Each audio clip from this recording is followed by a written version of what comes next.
කවුද ශානීය බේසිකට ගන්න කියලා කියන්නේ? ක්‍රිස්තියානි ජනතාවගේ ප්‍රධාන ආගමික නායක වෙච්ච කාදිනතුමා ඇතුළු නායකයා. රවිසිංහ රත්නමැතිතුමා දාන්න කෙනෙක් ඉල්ලීමක් ඒ කතෝලික ප්‍රජාව ක්‍රිස්තියානි ප්‍රජාව.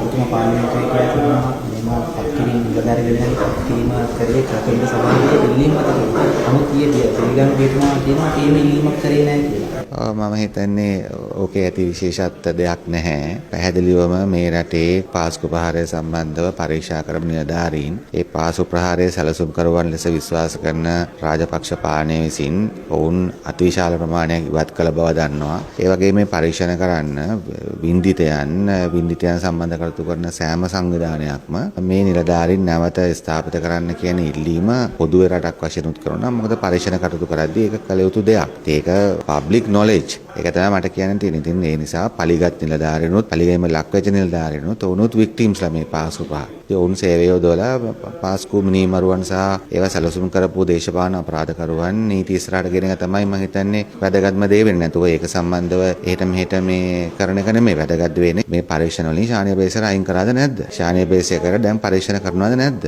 ඒක තමයි වැදගත් දේ. දැන් මේ ඉල්ලීමක් ආවේ නැද්ද ඔබතුමාට කතෝලික සභාවේ? මගෙන් කොහොමත් කතෝලික සභාවෙන් ඉල්ලන්නේ නැහැ.